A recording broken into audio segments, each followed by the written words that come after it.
Hello and welcome to Talking the Blues, episode 2.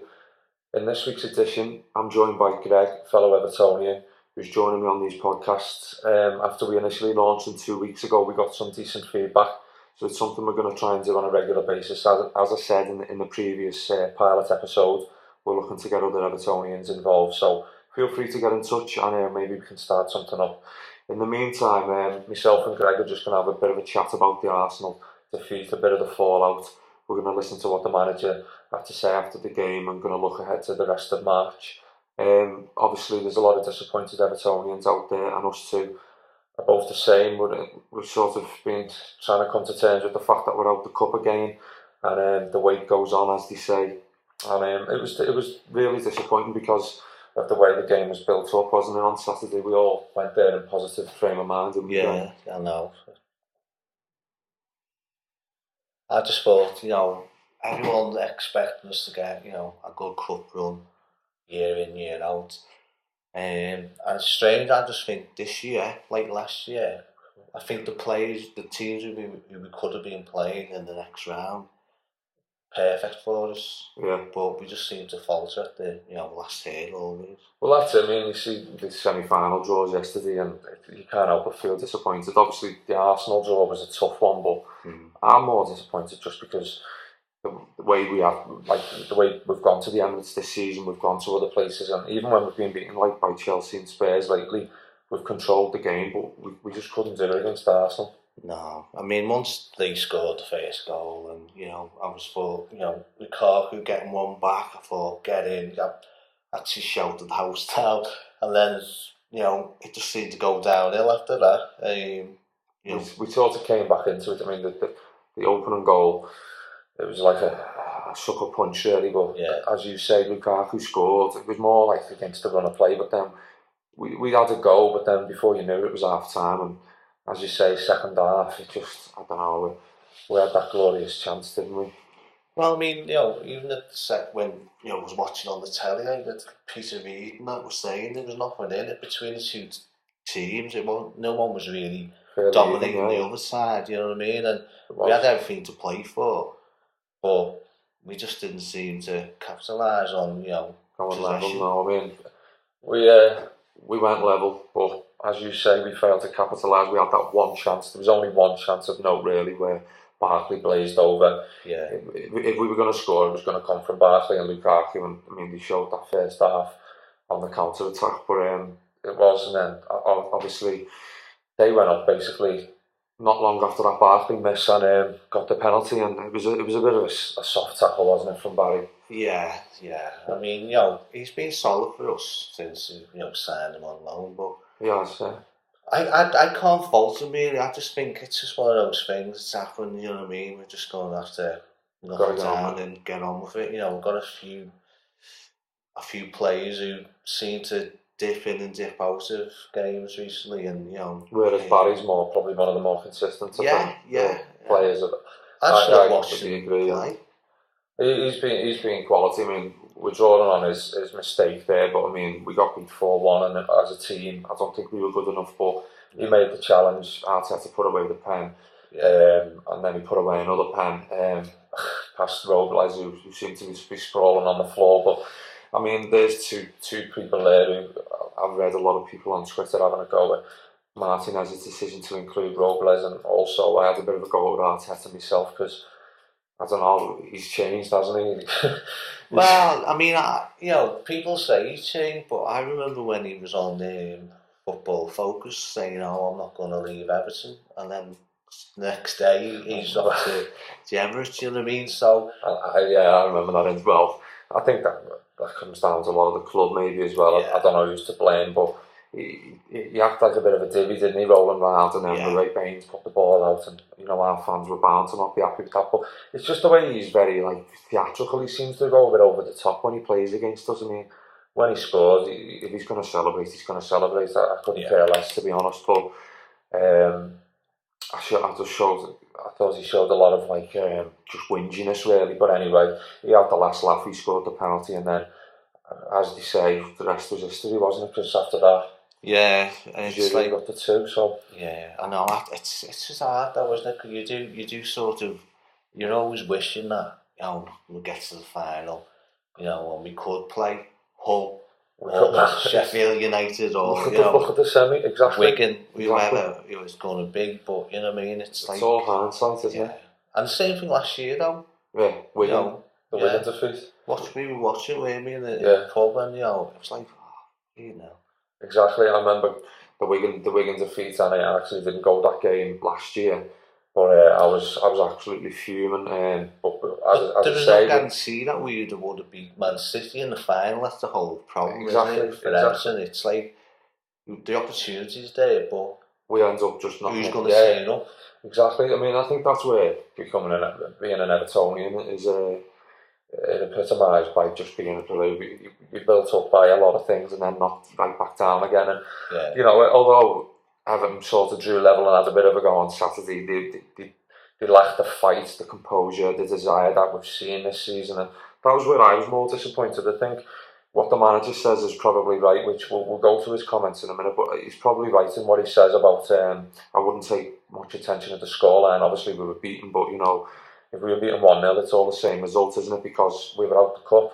Yeah. And he's right, really. I was more disappointed in the performance overall. And I agree with what you say. There's a few players who drift in and drift out, and Morales and Pina were two. I think Morales was anonymous to me, and I think he's had a decent season. I'm not knocking him individually, but there is the players like that who are getting started. But he doesn't like getting taken off, does he? But he doesn't do enough to keep you on, does he? But as you were saying earlier on, though, it's a bit hard because you don't want to be sort of lambasting the players for getting on their case type sake. But I don't know. Leighton Baines doesn't seem to be the same player. Well, do you know what I mean? He's some could argue that he's been a bit more average compared to what he has been over recent seasons. The same with Pina. I think he's picking up more injuries. I agree completely about Barry with you.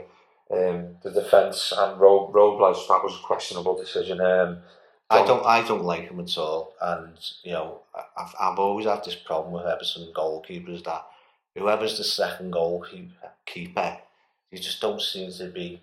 Don't fit into the role. They don't feel with confidence at all, do they? No. I think, to be fair, Howard can be a bit shaky in the air, which I think Robles was guilty of on Saturday. And although he wasn't directly involved with, he wasn't at fault for many of the Arsenal goals or anything. He just didn't fill you with confidence first half. And I think with Jagielka being out, maybe Howard starting would have been the right decision. Who knows? We may still have beat 4-1. It's all hindsight, isn't it? Yeah. But with John Stones playing there, he's going to be a great player, but there's obviously a lot of pressure I on him. I think he's great. I just think, he will grow into that role really well. The future Jagielka, do you think? Yeah, well, maybe. Who knows? But I just think every time he plays, I just think, he is learning. Yeah. He is only young. You forget how young he is. He's, True. I mean, to come in at the quarterfinals of the FA Cup, and he did against West Ham, and he was more or less man of the match. He deserves a lot of credit. Distin and Jagielka are obviously the great mentors to him, and even Alcaraz, he's got experience. But my problem though with Distin is, I really think he's great, but if he goes, who are we going to have fitting in that same role? You know what I mean? So centre back but left footed. He is when he's on top form, he's really great. You know what I mean? And even when sometimes he has a bit of a dodgy moment, he still puts the work rate in. You know what I mean? He stands up to be counted. To be fair, he's for his age as well. He's a great sportsman. I mean, his age, he's got a couple more seasons out of him, but regardless of that, I mean, we've got Stones there. Others like Coleman and Baines, they didn't really get going on Saturday. Coleman was definitely off the boil. But you come to expect a lot more. I mean, this is our right back and left back we're talking about, and I mean, some pundits were saying, if Everton are to get anything, we need to see a good performance from Baines and Coleman. It just shows you how much we rely on them going forward. Or rather how the media thinks we rely on them. Well, obviously we know that it's a team thing, but it's easy for someone to just say, well, Seamus Coleman and Leighton Baines are the creative thing. We don't see the good players that we've got and quality creativity, but obviously he made substitutions in the second half. McGeady, who's failed to really have an impact since coming to the club. Although I think he's a good player. I think he will come good. Yeah, maybe so. I think maybe next season, once he's had a pre-season and he's fit, he could be useful. He's a decent squad player. He came on, Osman came on, maybe Deulofeu because he came on a bit earlier, but I mean, there's talk of him maybe not even staying at Everton now for next season. So it was, I think, to me, Greg, it was clearly evident that although we've had a good season, and although Martinez has made good signings so far, there's still a lot more work to be done, isn't there? Yeah, to be honest with you, I think there's too much. It's hard to say. Like, I'm going to say too many expectations, but for Evertonians who go week in, week out, who've been going for years, you want the glory back, don't you? You know what I mean? And I've just discussed this with you before. There's quite a lot of young kids who may not remember the last FA Cup. You know what I mean? But it's hard. But I just think Martinez, he's a young manager. I think he's doing really well. Some people may not like him. Some people love him. Whatever. He's laying the foundations. Yeah, I didn't want him to be Everton manager. Yeah, I didn't at all. But I think perfect. Now that you've seen him, you've been sort of proved wrong. I mean, the way he reacts to the media, he's just so professional. He was like that at Wigan, we all could see it, but there was a lot of people, and I remember looking back, and I'm not going to say like, get big-headed. I was excited by his appointment, and I openly said that at the time, but there was others who wasn't, and they wrote us off before he'd even managed the game, which is fair enough. Everyone's entitled to their opinion, but let's be honest. Some Blues have been saying, look where we are and we're out the cup, and look where we're lower down in the league. Look at last season. But I think as a club and as what we're trying to do, we're in a much better place than this time last season. Now, I know you've just said then about the past and stuff. I mean, just to note here, I'm a bit younger than Greg. He's a bit older than me. I won't say his age, but he may have seen past glories, like my dad did and has done, and I've seen 95. It's still fresh in the memory, even though it was 20 years ago. But I've recently said, like, it was when I was a boy, I wanted to experience something now like that as a man. But I think long term, Martinez is working towards that. He wants to bring the silverware back. He's openly said he wants to take us to the Champions League. But Everton fans and football fans expect instant success, and that's fair enough. But I think what we should really touch on is just potentially what could happen in the summer if he's given the funds to do what you think. Then he can take us to that next level. I can't see the board. It's a gripe. I know everyone's gonna have their own opinion about Ken Mike, whatever, and I haven't really got a problem. But I just think, will we give him the money? Yeah. Even if he's given the money, will the likes of Barry want to, stay up? Stay. Well, it's a lot of depend on where we finish. And stuff like that.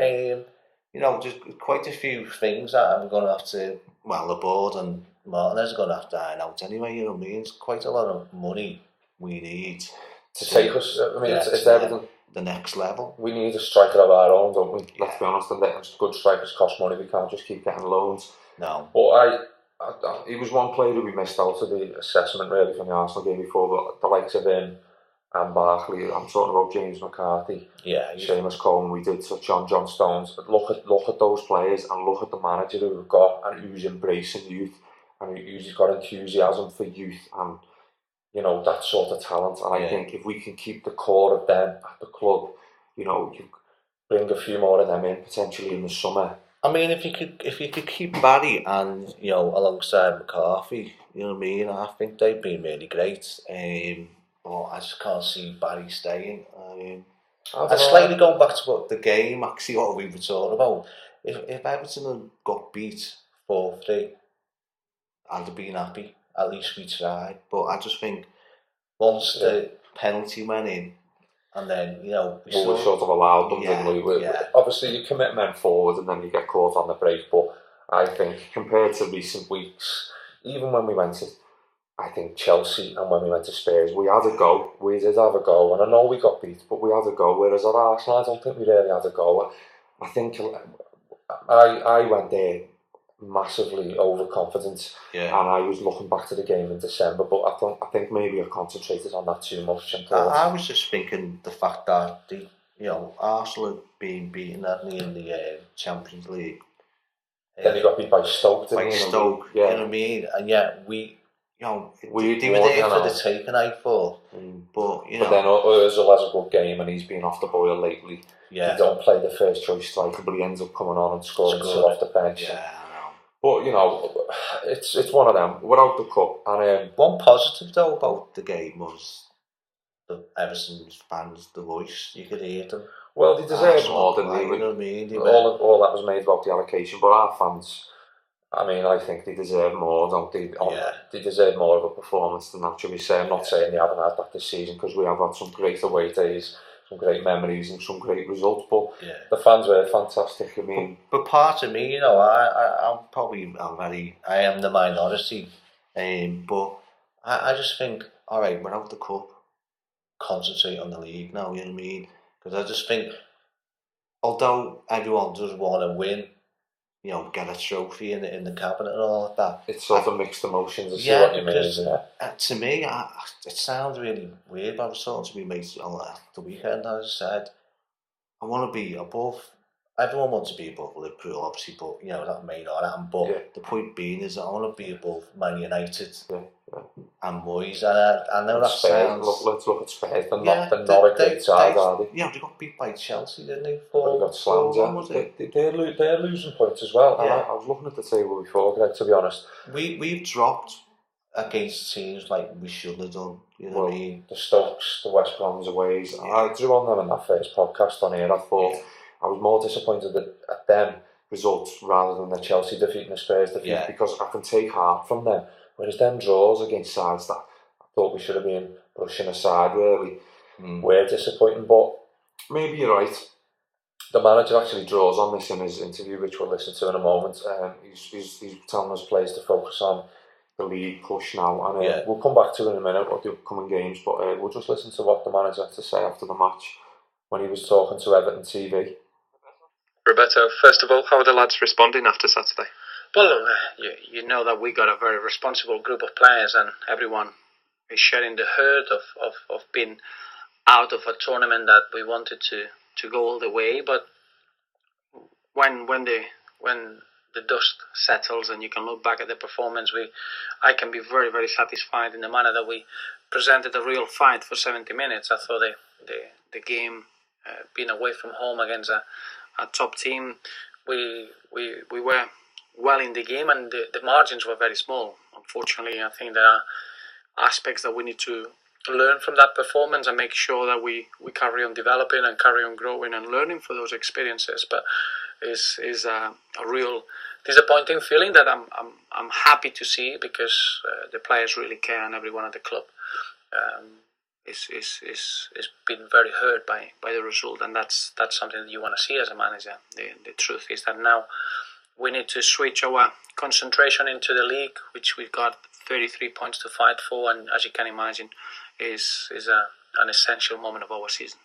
Is there any need to lift the players, or are they focused on what there's still plenty left to play for? No, obviously they're well aware. We've got massive competition for places in the dressing room, and we all know that we got 6 demanding games at Goodison, something that we really, really enjoy, playing in front of our fans and making sure that everyone is proud of what we do at Everton, and then we've got another 5 away fixtures with a lot of points to play for, and now we're in a very good position in the league. I think the start of the season has been magnificent in many aspects, but the final third of the competition and the final 33 points are extra significant for us, and we want to give our lives for every point that there is a dispute. What's the latest on Phil Jagielka? Well, Phil is recovering well, as you could imagine, and now it's a matter of assessing him day by day and see how quickly he can get back into playing. Clearly, it's important that he's 100%. I know he's a player that at times at 90% he will put himself forward to help the team, but we need to make sure with the amount of games that we're going to have, looking ahead, is a nine-week period with 11 games. Is a very demanding period, and we need Phil and every player to be fully fit, and whenever Phil is 100%, he'll be available to help the team, but we need to protect him a little bit and making sure that he's not rushed back into playing too early, which we could risk a further period out of the team. Do you have any other concerns after the weekend? Stephen Pienaar seemed to come off in a bit of discomfort. Stevie obviously and a couple of other players picked up knocks and bruises, as you would expect in such a competitive and demanding game, but we're going to assess them over the next few days and we'll find the final extent. At the moment it doesn't seem to be anything to be worried about, and we're concentrating on the game against Cardiff, and a massive game at the weekend that after Cardiff enjoyed a really strong victory, they're going to be in a very good moment of the mental approach into the game, and we need to be able to match that and make sure that we are as good as we've been recently at home. Cardiff away was one of your first games in charge. How do you look back on that contest now? Well, as 2 points drop, obviously it was a difficult moment at that time. The window was still open, where a lot of emotions. The squad could be a little bit unsettled. I thought the game was a real high intensity, and we had very good chances, especially in the second half. I thought we grew into the game. We limit Cardiff to one shot on target, which is always a remarkable feat away from home in this league. But you know that Cardiff are going to be a really, really powerful team in their ball situations, and they got a real pace in their counter-attack display. So we'll have to be at our best facing a team that they are fighting for their lives to achieve their aim in the same manner that we are fighting for our lives to finish the season as strong as we can be. There's obviously been a change in manager there since that game.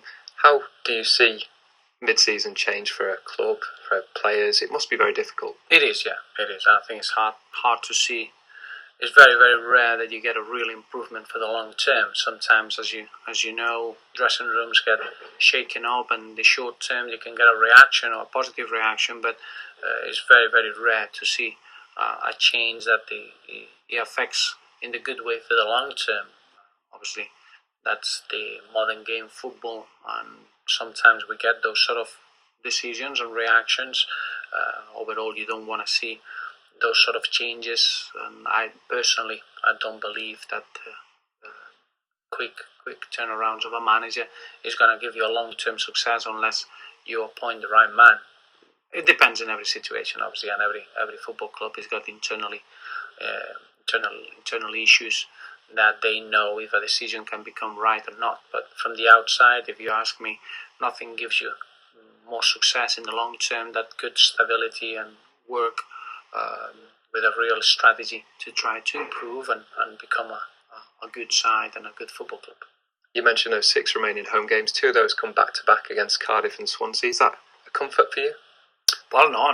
You can't take games in twos. I think the only game it matters now is Cardiff. As you know, Cardiff, they are very much in a very intense period of the season because of the amount of games left in the campaign and the amount of points that they need to get to achieve their aim, and we are in the same situation. So it's going to be an intense game in that respect, and we want to get that comfort feeling around Goodison again after the disappointment that we had in the cup, but with a real sense of pride and a sense of understanding that the players made this proud with their effort and the intent and the character that we showed for over 70 minutes in a very contested game. So we need to get back to enjoying our football at Goodison and make sure that we are all together as we always are.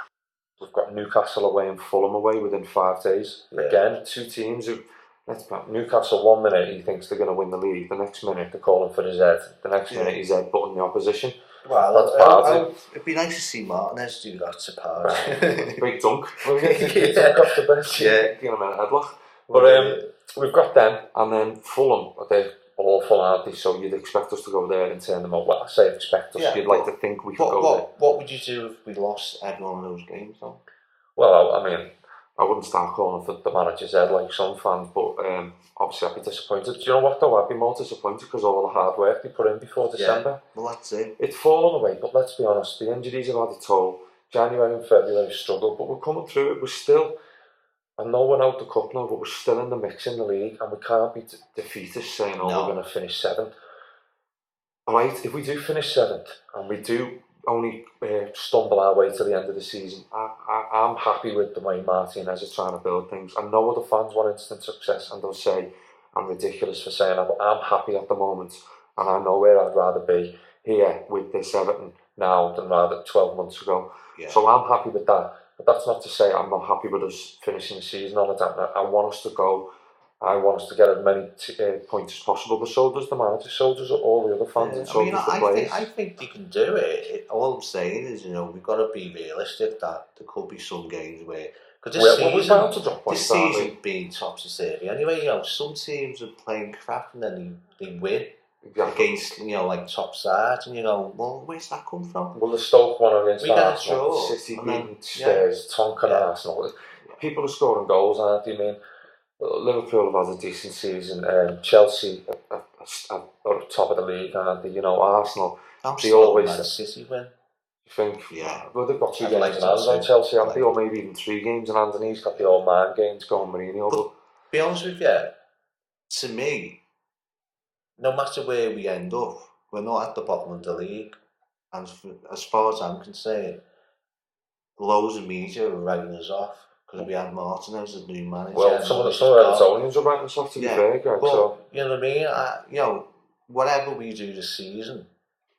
Well, you'd like to think, in terms of our own expectation, you want us to do as best we can, but I agree. Some of the media, the obvious one is David James, who had us down to finish 16th or 17th, was it? I mean, that's just ridiculous with that sort of squad and a new manager coming in and getting signings. That's just but that just sums up, I think, a lot of the punditry and a lot of journalistic critiquing. It's just a load of bollocks. Well, you only have to look at the media. They just want us to fail. They just want all our best players to go off to other clubs. And that's just the way it is. We just have to look at little Everton, you see, punching above the weight. But I think during the first half of the season, we've raised the bar, and it was always going to be a struggle to maintain that. Yeah. And the injuries took the toll. We've had a bit of a run in the cup, but now we're out. And as you say, let's focus on getting as many points on the board. Let's see what we can do, and then let's get a good summer under our belt. I think we'll come back to this after the end of the season, and we want to get other people's views on this as well. What is key now is the way where we strengthen and how much we strengthen, because really with this manager and this core of young lads that we've got at this within this team now, with the addition and the smart recruiting, which I back the managers, he would sign good players. You trust them with your money, wouldn't you? I just rate them, and it's all right. We're not in the cup. You know what I mean? We're not top of the league. Like a couple of games in terms of. At the end of the season, but to me, it's a fresh breath of air.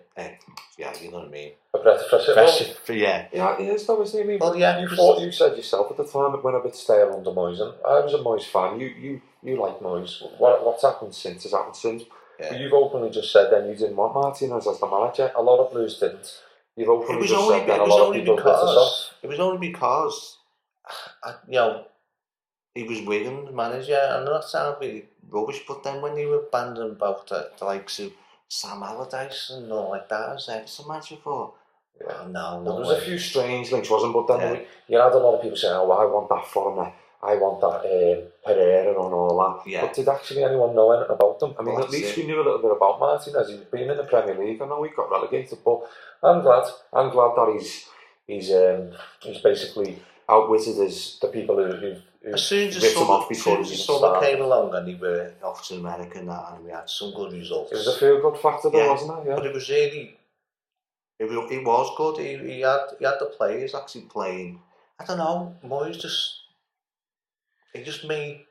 Well, it appears from the outside in, it was very regimented and very... Yeah. I mean, each manager has their own styles, but all the players have come out with things are different. We're doing. Yeah. Stephen Naismith said recently, I've learnt more in like 8 months under Martinez, or maybe 10 months, than I have done in my old career under any other manager. Now look at Naismith, he's played under different managers, he's an international, and he's saying every day is different.